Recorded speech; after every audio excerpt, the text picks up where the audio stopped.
Welcome in, everybody. If you're watching, good morning, the Bud Files. Good morning. I'm Orlando Corda here at the Daily Dish. This is Ronnie Bradley. I will be with you all in a few minutes. Keep the chat going. Good morning, people. Good morning, Sue. Good morning, the Bud Files. We'll see you in just a couple minutes.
Four, three, two, one. Here we go. 3,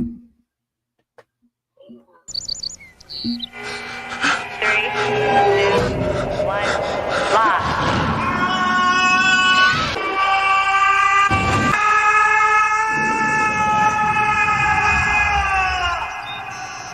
Cool.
Good morning, everybody. Welcome in. Welcome back, Fun Fam. And if you're brand new to the channel, welcome in to Follow the Bradleys Fun. I hope wherever you are, you're having a phenomenal morning. We're just getting started. So hopefully everybody's having a decent morning out there. Oh my goodness. I think that I finally solved the issue of the backward camera. I figured something out, and I think it's working actually. So I'm looking at three different screens right now of my image. It's kind of funny. Speaking of the day, though, it is Friday, 26th day of July, the official opening day for Deadpool and Wolverine, the movie that is supposed to save the MCU. And that's what we're going to be talking about as we get into the dish today. But first of all, let's welcome everybody into the Daily Dish. So up here in the beginning, somebody named Juliet. I don't know where she is, where she came in, or if she's watching right now. But this comment was there even before I started. And she says, "Good afternoon, Gandalf," and all in the chat. I don't know. Maybe she, if you're out there, Juliet, you can tell us, where you are, where you're from. She's saying good afternoon. Must be probably not in the United States. Sue from the Bud Files says, "Good morning, people." Good morning, Sue in the Bud Files. Hanging out with Erica and Raf. Hello. Guten Tag. How do you say in the afternoon in Germany? I don't know, but good afternoon. Good welcome in. And going Shogi says, "Good morning, everybody. Good morning to you.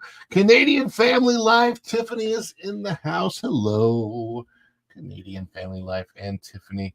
It feels so weird looking at my picture because I think it's actually the right way today.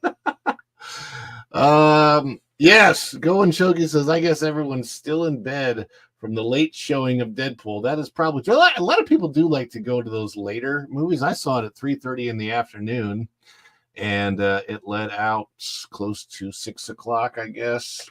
And that's kind of my favorite period to watch a movie, to be honest with you. I don't know. And I ended up, what I did do late was I stayed on the WDW Pro show. So I was on Pro last night, giving out, a bunch of us gave our review live, got into spoilers. I'm not getting into spoiler territory today, so don't even worry about that. But let's see who else is out there. My beautiful wife, Virginia Bradley, is here to help moderate. Good morning, baby. Love you. Love you, love you, love you. Thank you for being here. ¿Cómo está? How's everybody? She says. And Viernes, Friday. That's true. So we've got a few people up and about and watching. And let me know on your end when you're looking at your video screen, whether it's on a computer or a television. I usually watch YouTube on television. Let me know if Captain America is, from your point of view, on my right. Be over here. There's Captain America. I'm pointing to him, but he's actually over my left shoulder. Let me know if you're seeing him to my right, because that's the way this picture is always supposed to be. And I literally just figured out how to do it with my camera yesterday. I've been trying to figure it out. Tried to do it last time, and the picture ended up upside down. I don't want that. Can you imagine me going out upside down the entire time? Who else is drinking your morning beverage? Who else has? This is not coffee. This is my my morning Energize. Gotta get a little caffeine running through the veins. I am tired from yesterday. I'll be honest with you. It's Friday. I'm often tired on Fridays. But what I'm hoping that I can do, I'm trying to get to where I have a regular schedule. And the Daily Dish was a huge, or is really a huge part of me having a regular Monday through Friday schedule. So it's Monday through Friday, streaming the Daily Dish. It's something I'm going to do every Monday through Friday. That is the point. huge announcement. I'm going to schedule it for 9:30 this coming up Monday and see how that works out. And we're going to try to do a week going up on. Okay, so it says Cap is on your left, our right. Okay, so that should be the right way. I'll tell you what, I got an Encanto book right here, right? Whoops, there it is. Can you read Encanto the correct way, or is it backwards? How about Epcot? You can see my Epcot. Epcot should be forward for you guys. It's usually backwards. I think I switched it. And my wife is going to an estate sale later today, so that'll be fun. Let's see. Late movies are tough when you're in there for 3 hours now. Yeah. They're hopefully starting to shorten them. I like 145 to 215. That's my range. That's the best range to watch a movie.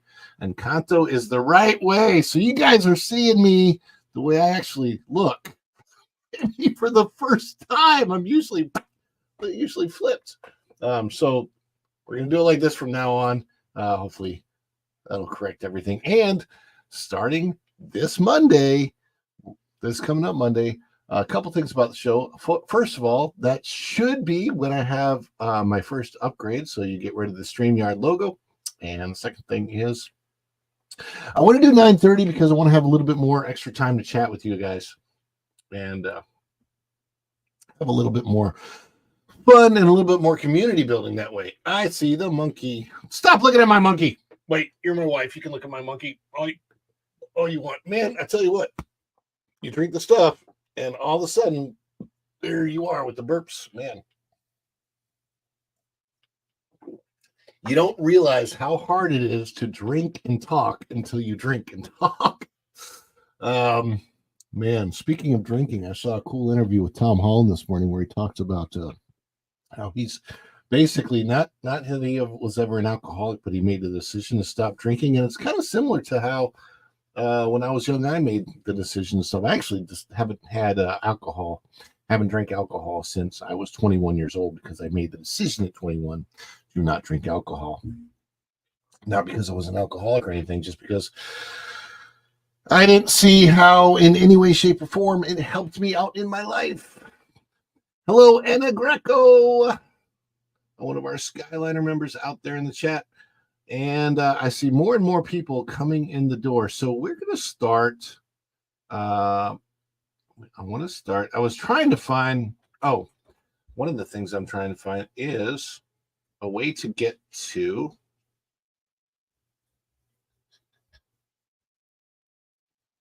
What's she saying? Well, you can just say that to me on the chat. You don't have to come in. What do I got? Like a piece of something. My wife's like, you got a piece of something on your face. See, this is what happens when you don't have a professional makeup person on set. But that's the whole point of YouTube is like you want to see real people. You don't want to see all the. This is reality, people. This is the real deal. We're not faking anything over here. I'm looking for something over here. To see, what I'm looking for is Culture Casino 6-Minute Daily. I don't know if somebody can check for that for me, but I'm trying to see if Culture has posted a 6-Minute Daily yet because I wanted to redirect over there, but I haven't seen him posted yet. So, daily, and this is July 26th.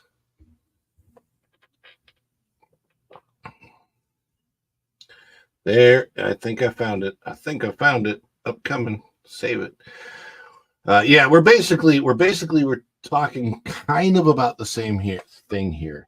Deadpool and Wolverine. So we'll have our Deadpool Wolverine discussion here, and then we'll redirect you over to Culture so you can have more in-depth, deep dive into a Deadpool Wolverine Marvel MCU discussion, because that's kind of what we're going to go into here. And what I want to do is, first of all, I'm going to show you the Rotten Tomatoes score. So far, obviously, it's officially in theaters today. And you know what? I forgot to do something. Gosh, I forgot to do something. We've got members in the chat. There's Juliet. Juliet says, Sorry, Ron. Thought it was on Culture Casino Show, but good afternoon. Anyway, Culture's coming up next. And I just redirected over to Culture, Juliet. So all you have to do is stay on here, and you'll be redirected right over to Culture Casino. And that's okay, because you know what? He is Gandalf the Great, right? I love Culture. Culture and I were on the Pro Show last night. By the way, that stream is linked in the description. So if you go to the description of this video and you want to see a more in-depth discussion of Deadpool Wolverine with a panel, I believe there were 6 of us. Culture was there. Lorena Creole, Pro, Jonas. Was it Nolan? Thunder was there. So yeah, it's a fun panel discussion. We ended up getting a deep dive into some spoiler territory. I will be posting a spoiler review a little bit later today. This is my non-spoiler review, and I'm going to get into that in just a moment. But before we do, I love showing you guys this. So whenever we have super chats, super stickers, super thanks, or memberships drop, you either become a member, or we have an anniversary member, or somebody drops gifted memberships in the chat, we go to celebration time. And that little celebration looks like this. Is it too much? Too much? It's the birthday! Hey, this is just the best of us.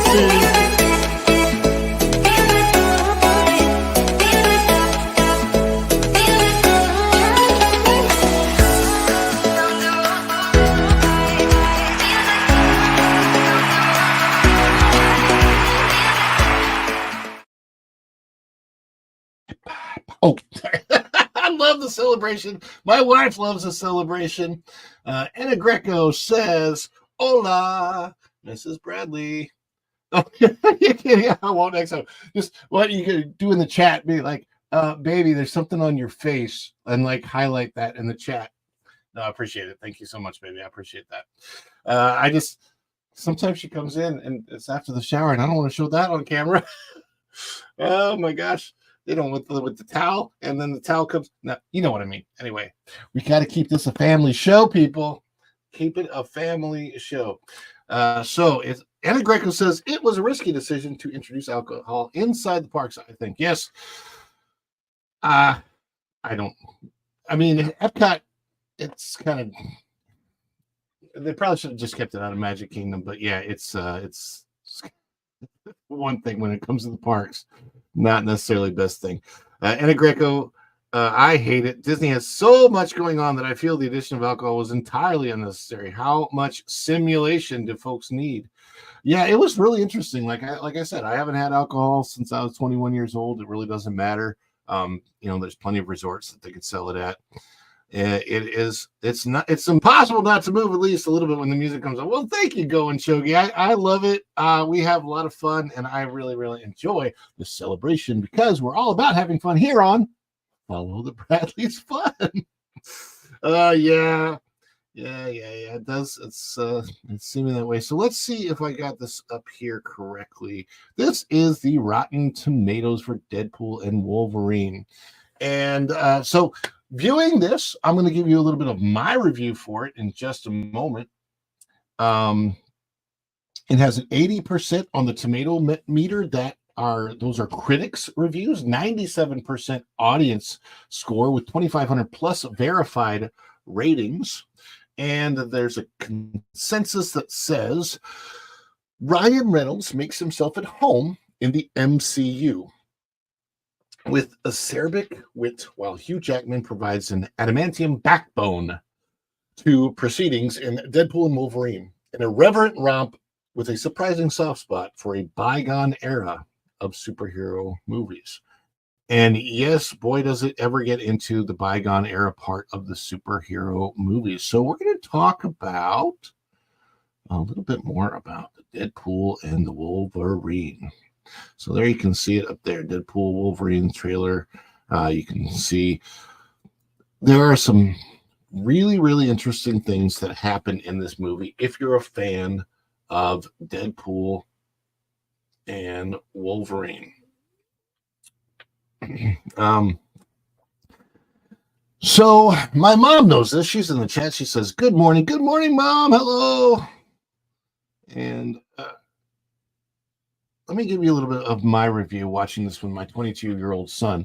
When it says it's an irreverent romp, I wouldn't bring personally anyone under the age of, I would say it's rated R, so under 17. Yeah, I probably shouldn't watch it. I would not watch this with a 13-year-old, maybe 15, 16, 17. Definitely 17-year-old and up, I think would be okay. But I mean, there is a ton of bad language, I mean, this is a Deadpool movie, so that's what Deadpool's known for. So there's an absolute ton of bad language in this movie. As a matter of fact, it's because it's a Deadpool movie, because they know they can have the rated R bad language, that they use more of it than they probably need to. You know what I mean? Like to the point where it's overused, so sometimes it becomes not funny. It is funny when they go on tirades about certain people. Yeah, but there are a lot of funny moments in the movie. I'm very curious to see if they're going to do a PG-13 version of this that comes out around Christmas time. I think that if this makes $1 billion at the box office, they probably will do that. We're going to see, because what they did before is they did Princess Bride, right? So you had Deadpool, like the Princess Bride movie, having tied up an adult version of the kid, and then reading the story to him in a PG-13 fashion. That's very, very, very likely to happen with this movie because Disney needs to make money, and it's really ironic that the way Disney is going to make money with this movie is how much this movie makes fun of Disney. They also, I mean, they poke at Disney, they poke at Marvel, they also poke at DC, they poke probably at Universal. I'd almost have to see it again to, like, there's so many Easter eggs, so much inside stuff. There is a ton and ton, yeah.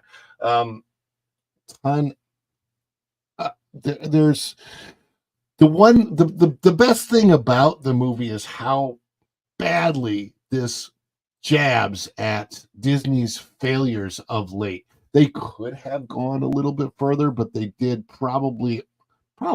I would think that Ryan Reynolds did all that he was absolutely allowed to do. If I would almost think that Bob Iger may not like this movie very much about how much it pokes at Disney, because this movie was greenlit under Bob Chapek. Bob Chapek is the only was the CEO at the time that this movie was greenlit, and he himself is the one that greenlit it. So Bob Chapek gave this movie the permission to go forward. And this was not something that Bob Iger had wanted to do. He didn't want any rated R stuff to be associated with Disney, and I understand the irony. The irony of that to me is Bob Iger didn't want any supposedly non-family oriented stuff to be associated with Disney, except Disney purposefully associates itself with so much non-family oriented stuff that they aim at families on purpose to try to indoctrinate them to believe that something that's very much not normal is normal. They're trying to normalize the not normal. By the way, if something is already normal, you don't need to normalize it. Amazing fact. That is true. And also, it's hard to normalize what's not normal, because guess what? If it's normal, it doesn't take effort to get there. That's why things that are normal, because it doesn't take any effort to get there. It just is what it is, you know. Anyhow, so did I enjoy it overall? Yes. Did I give it out of our panel last night, I gave it the lowest rating. I give it a 7 out of 10. 7 out of 10 because there are parts of the movie that take place in a setting that I feel like that setting stayed around way longer than it needed to. And I don't want to give away any spoilers because I'll do a spoiler discussion later. And I wasn't thoroughly excited about that. I understand they use that setting so that they could bring back a lot of characters from the past that we've seen before, different actors and things. But to me, they could have done it in a different way. There were plot devices that were used that I feel like they could have done better plot devices to get them to certain places. Overall, the story, though, is surprisingly heartwarming at the end. There's a lot of really great character development for a character that we've all seen in Wolverine. We've seen this character. Hugh Jackman's been playing Wolverine since 1999. 25 years he's played this character, and he nails it every time. And this may be the very best version of Wolverine that we've ever gotten, that really looks like the Wolverine that we all knew and loved from the comics. Now, as a kid, the Wolverine was my favorite comic book character once I had gotten old enough to realize that there was more than just the Super Friends, which was, I grew up in the 70s, so we had the Super Friends. We had Batman, Robin, Superman, Wonder Woman. The main heroes that I knew about as a kid were Batman and Robin, Superman, and Spider-Man. And then there's like the Hulk because of the TV show, Wonder Woman because of the TV show. And then I got older, and I would say that Wolverine was probably the first superhero that I really started to enjoy outside of those main ones from before. So I liked Wolverine so much that I had a 5-foot like standee in my room, a cardboard cutout standee of Wolverine. So cool. Yeah, so this is a point that I was going to get to.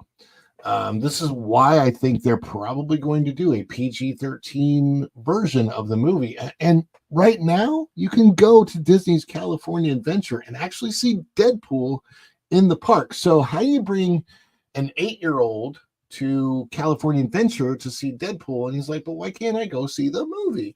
That is an excellent point. It's confusing for young kids to see Halloween costumes for Wolverine and think they cannot see the movie. I agree. It's a very, very difficult thing. So if you watch the 2000 version of the X-Men, the first X-Men movie, you probably could have taken an 8-year-old maybe to that movie, but definitely not to this one. It's odd they chose Deadpool to walk around their parks and not Wolverine. The movie isn't crossing $1 billion because of the Deadpool aspect of the movie. That's probably true. Having Wolverine in this movie, and especially the way he's depicted, very specifically the way he is depicted in this movie, and I don't want to go into spoilers. We've all seen the yellow suit. There's more. But I'm not going to go into spoilers, but it's pretty, actually, it's very, very cool. For a Wolverine fan, what you get to see in this movie of Wolverine is super cool. And then Mr. Anti-Idiotic says, I really, really want Kitty Pryde to be Tom Holland's Spidey's new girlfriend in the MCU. Could happen. I think that Spider-Man in the comics and Jessica Jones went to high school together, but I don't ever see that happening. That was my argument with comics being movies. Making it R isn't fair to little boys. I can't disagree with you on that. But the aspects of the Deadpool character from the comic book itself is pretty rated R comic book. And it's kind of weird. When I was a kid, comic books were pretty much known for being kids' fodder, right? They were really aimed towards kids. But as I got older, it seems like the kids like me got older and they kept on reading the comic books, and then they started making the comic books, and then they made them for adults like themselves. So they stopped making as many comic books aimed towards child audiences. Peter and Kitty dated in the Ultimate Universe. Okay. Very cool. I'm not that familiar with what is going on in comics books today, because as far as comic books are concerned, I outgrew them. So I really only see the characters in the movies or television shows nowadays. Unfortunately, your 9-year-old, your nephew's going to be warped. Or who is that? Your brother? Yeah. So yeah, that's your nephew. Yeah, I don't know that that's the best idea. I want to warn them first. But as an adult fan of the comic book type characters and seeing them being able to be brought to life in the movies, it was fun. What I'm going to tell you is there's gratuitous violence to the point that it's like watching a video game. Very much in the vein of Kill Bill, I thought. If you've ever seen that, just tons and tons and tons of lots and lots of so much blood, it's comical, really. It really, when you're watching some of the action scenes, it's you kind of laugh. I'm like, I laughed at most of the action scenes because of how they were done. It's gratuitous violence, but it's also funny because you're like, no, that would not happen that way in real life. It was just too much. And what do we got here? Deadpool was a good, fun movie, but it had terrible ending, especially with the variants. We're not getting into spoilers here, so let's hold the spoilers. I don't want to go into spoilers for this discussion, but yeah, Deadpool and Wolverine. Yeah, like I said on the panel last night on WDW Pro, I gave it the lowest rating. Everybody else was giving it like 8.5. I think Pro gave it a 9.25. But a lot of that, I almost want to think, and I love Pro and I love those guys, but the fact of the matter is we've had so much rotten stuff lately. So that's where I want to get over to. I was going to try to show you the numbers. There's just not many numbers yet on this. I had seen somewhere where it looked like last night it had made, let's make that a little bit bigger. Looks like it had made maybe about $40 million domestically, or close, $35 million, $40 million on its pre-opening night, which was last night. Now we've got the full weekend, Friday, Saturday, Sunday. So I'm very curious to see what the box office numbers are going to look like on Monday. Will this reach that $360 million predicted worldwide threshold by Monday? We'll see. It could blow past it. I don't know. Again, this is a rated R movie. It's maybe not a movie people are going to see over and over again. Maybe adults will. I don't really know. I do know that the popcorn bucket sold out right away. So that was a crazy thing. Go and Shogi says, blood in the 80s movies is not the same as blood in modern movies. Watching Jason when you're 10 is much different than watching Saw 10. Yeah, I would say that if they do a PG-13 version of this movie for later this year, a lot of the CGI will change. And like I said, I'm not going to go into any spoilers for this movie. And then this says awful direction as well. David Leitch should have made this movie. That is very, very possibly true. The most part that I liked about the movie was when Deadpool was breaking the fourth wall and making fun of Marvel, making fun of Disney, making fun of the wokeness that the company has gone in the direction of. They literally call it out in this movie. It's pretty funny. Those of it are really, really funny to me. So where this will go, I don't know. But here's the question I had in the title. Does it save the MCU? And I am going to say definitively, no, it does not, in my opinion. Now, this is just my opinion. Disney is showing their range. Anna says Disney showing their range. They allowed it. I don't know if they liked it.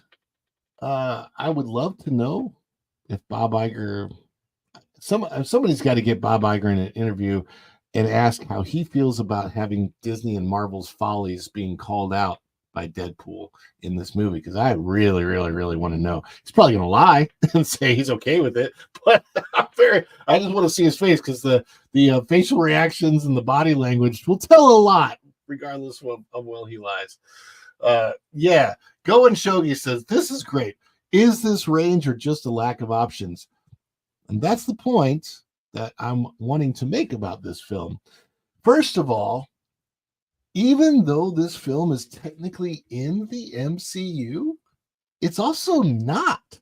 It has nothing to do with the MCU's story up to this point in time. It has nothing to do with it. It's a way that it's a very convoluted way in which they introduced Deadpool, X-Men, the Fox universe, and like all of the mutants into the MCU. It's really convoluted. It's very unnatural. The best part about the MCU when the MCU started was Iron Man was grounded, right? I think when we watched Iron Man, the reason it did so well is a lot of us felt like with the right level of forward thinking, maybe that technology could exist. As a matter of fact, there's technology that exists that's somewhat similar to Iron Man today. And it was so grounded in our reality in the current time that I think we could all kind of put ourselves into that movie, and it moved us forward from that point. But ever since Endgame, I felt like with Endgame being so big, they should have gone backwards and started small again and done kind of a soft reset to the MCU. But they kept trying to make it bigger. That to me was a huge mistake. Eternals, awful movie. I mean, I don't care. I'm going to spoil Eternals if you haven't seen it because it ain't worth seeing anyway. But they literally made the Earth a seed or womb or something for a giant creature to pop out of it. It was the dumbest thing I've ever seen in my life. But yeah. So, just, I don't know. I don't really see this being any kind of a reset to the MCU. I don't really see this having much of an effect on the MCU overall. I see this more as being its own separate entity of a movie because it felt very separate. It did not feel like a part of the MCU as much as it felt like them a way of shoehorning in what was the Fox pictures into the MCU, like literally shoehorning it in. As a movie by itself and all the making fun of it and stuff, that it's fun, but it doesn't really. I don't know. It was a fun movie. I think some of these movies going forward will still be somewhat fun, but I don't know what they can do. I will tell you that my son coming out of this, 22-year-old kid, young man, great young man. He had a brilliant observation. And he said that ever since 2020, phases 4 and 5 of the MCU movies or television shows have all been bad or mid, with the exception of 3. And those 3 were Spider-Man No Way Home, Guardians of the Galaxy 3, and Deadpool Wolverine. Every single one of those was the 3rd movie of a trilogy, which I thought was a very interesting observation because if they basically had built on all of the goodwill that people had from the past and were finishing off like the Guardians of the Galaxy trilogy, the 3rd movie pretty much finished off the Guardians. So,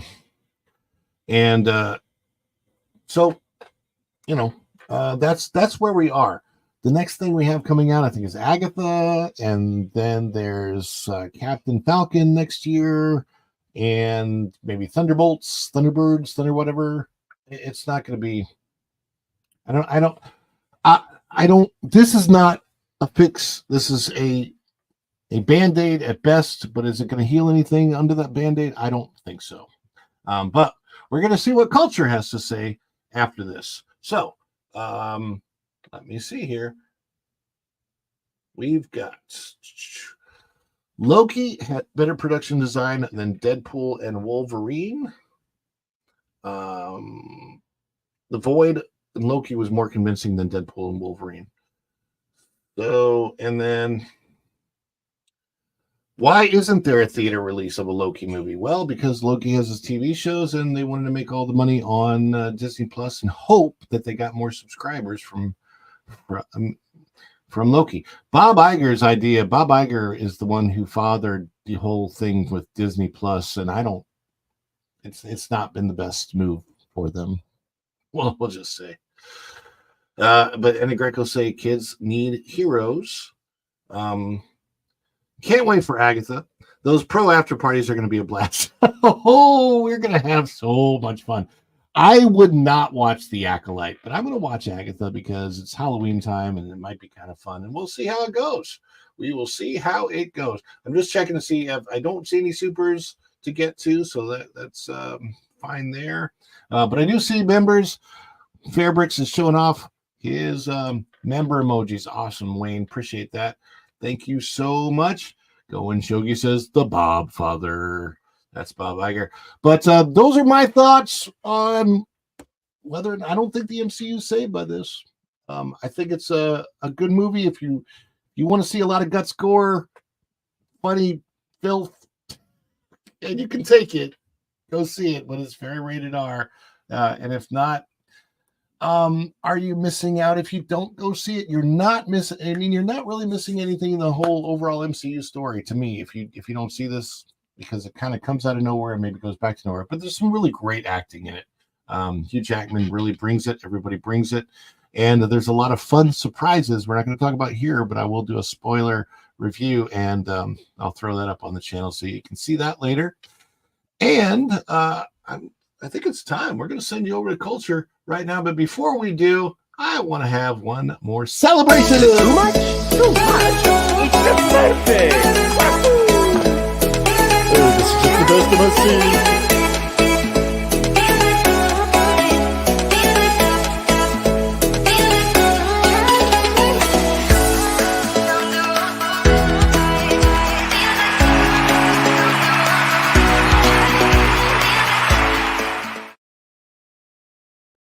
And let me see. Yes. So we have this question from Anna Greco before we leave. Isn't there a live show based on Captain America at Disneyland? There was for a very short period of time last year. They did a Captain America live show, but it's gone. It was only for a couple of months. That is true.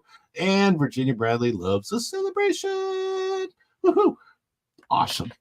Thank you, baby. I appreciate all of your help, and I appreciate all of you in the audience. Please click that like button if you haven't done it already. We want to get this stream out to as many people as we can, and we want to get this show building an audience. And also, I've seen some days we have 20 people in here. I'd love to see 30, 40, 50. Let's get this out to as many people as we can. Share it, like it, subscribe if you haven't already. Click that notifications bell, of course, because when you click it, you stick it to the YouTube algorithm, and you're notified of all of our uploads here at Follow the Bradley's Fun.